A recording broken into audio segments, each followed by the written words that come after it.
sports clinics, you know, when I was going through school, like in high you participated in? Yeah, well, you had different like little areas that you would do, like field hockey. You would do it? Well, I had to. It was school, Angela. It was school. They made me. They made me. All right. It's just that, you know, that I went to a very small school, and I remember I broke my knee playing football in 3 places in the growth plate. And they were worried that my leg wouldn't grow. You know, it would stop growing. And it was, you know, I'd have this full leg cast. It was a big deal. But it was during flag football. Yeah. And it was my own teammate who tackled me. And when I got up, the teacher, our teacher was like, Dave was like, just walk it off. And so I'm trying to walk, and I could hear my OG Shotzi. Shout out to Shotzi. Shotzi was like, I heard something crack. And then everybody goes, yeah, we heard something crack. Yeah. And so that's what I remember about that I got hurt playing the clean, safe version. Exactly. Well, when they would tell me, they would throw me out there and they put those flags on me, and I just would run and scream. Well, I just was like, ah! Ah! That would be because my thing with you, though, at your size, if we just spray painted you gold, you could be a snitch, like from Harry Potter. I would be. You know, like you're just a little bit bigger than a football, just like a little bit. Well, this one sport that's been under the microscope in recent years, tackle football. It's the most popular sport in America, and some studies show that kids who play sports, they do better in school, but football players are at an increased risk for getting particularly concussions. Yeah. And studies show that concussions can lead to CTE, chronic traumatic encephalopathy. Yes. Well, you know, Will Smith did a whole movie about it. That's true. Yes. But his accent faded a lot. I think that made it a problem. Well, you know what? But it didn't diminish the concussion talk. Okay. It did for me. But go ahead. Okay. Well, we polled our frangelistas about whether they'd let their child play tackle football. 42% said yes, 58% said no. That's interesting. You know what? I find that really interesting because this is America. And there was a time, Americana, that's a big number of people to say no. Well, you know, here's the thing. In terms of like professional football, I think we as a country have a lot to talk about, you know, especially when you're talking, I'm looking at rates where they're saying CTE rates of 100%, right? You know, for this concussion, but when we're talking about high school sports, almost everybody I know when they got older, if they played high school sports, they're wrecked. You know, like they're wrecked. So I think it is an important issue to discuss. Yeah. Well, we also hit the streets to ask our frangelistas if they think it's still okay for kids to play. Take a look.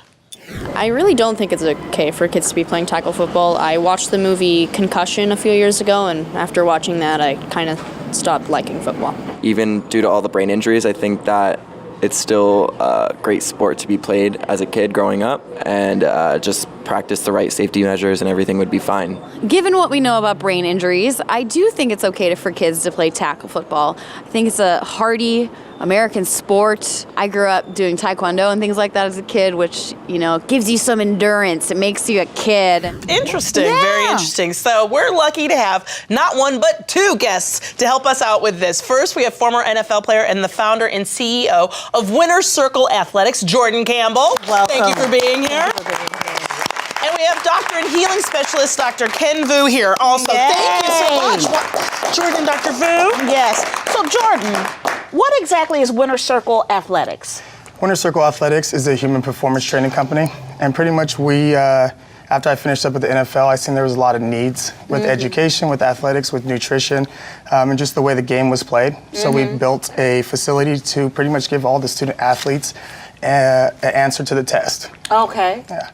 Wonderful, wonderful. And what's your take on people taking their kids out of tackle football? I understand it, but I think the game has definitely shown that it's taken the necessary steps to make it a lot safer. And we're definitely a program in California that has shown that, especially at the youth level. It's just all about educating the people on the process. Yeah, I heard this weekend something like it's down 20%. Which this is like America's concussions, you mean, or injuries in general? No. I mean, people taking their kids out of the sport is down 20%, which I never thought I'd see in America. Well, Dr. Vu is a healing specialist. Where do you stand on this issue of should kids be playing tackle football? Certainly, because of the research that has come out recently, as well as the movie back in 2015 with Will Smith, there is a lot of press around chronic traumatic encephalopathy. So my viewpoint is, if you're not going to be a professional football player, why subject yourself to the risk of those injuries to the brain? But there are people have these dreams. People are are writing their kids' future, making sure that they get in there on that field early now. Mm-hmm. So.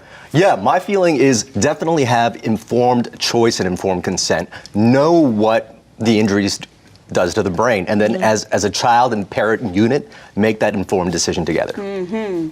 I think I played the game at a very young age, and I've definitely seen through my experience playing fullback and linebacker in the NFL, the concussions. I had a ton of concussions, and they even took the fullback position out of the NFL. Wow. They took the wedge I did bust not out know of it. that. I didn't know that. So is this thing called a fullback? Yeah, so the fullback is usually the guy who's built like a lineman, but he could run like a running back. And Got you. Yeah, 10 years ago, they used to be very valuable in the NFL because the NFL was a run game first type of league. But now, as you see, it's very pass game oriented. And for me, unfortunately, my job was lost because they try to eliminate those concussions and collisions in the game. Wow. So were you the person, were you running into people? All game. Both sides of the ball, offense, defense, special teams, and that's how you make the team. How do you deal with trying to, make sure there are obviously less injuries with your kids, with the youth that you work with? Well, we started our own youth football team.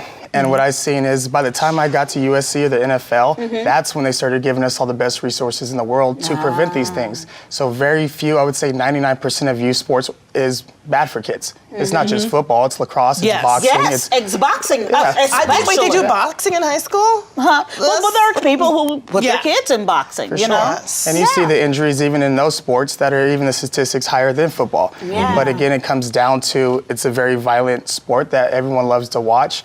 But I think the NFL is definitely taking the steps to decrease concussions. Colleges are, but again, from age 9 to 13 at the youth level, that's when the kids' brains are most vulnerable. Yeah. Well, Dr. Vu, what do you think people can do? Like, what are some of the measures you'd like to see? Well, certainly. It was an important study coming out last year from Boston University demonstrating, they looked at about over 200 football players, and they saw that if you had started football, tackle football, before the age of 12, you have a 2 times increase the risk of having cognitive and mental disturbances. Also, 3 times the risk of getting depression.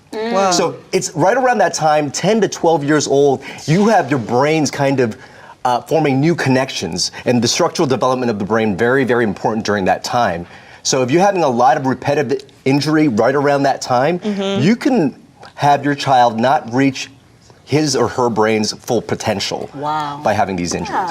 So I think the necessary steps we took in as a facility is we implemented hyperbaric chambers. Very rare do people have hyperbaric chambers, which is oxygen therapy for the brain to help them recover. I feel if a kid gets a hamstring injury, you're going to treat his hamstring, but 99% of the people in youth sports don't have the education or knowledge on how to protect these kids, which is why we are Winter Circle Athletics, and we are doing everything possible that the pros get access to, all the way down to the 8, 9-year-old kid in our program that is helping reduce these injuries. Well, thank you so much, both of you, Dr. Vu and Jordan, for being here.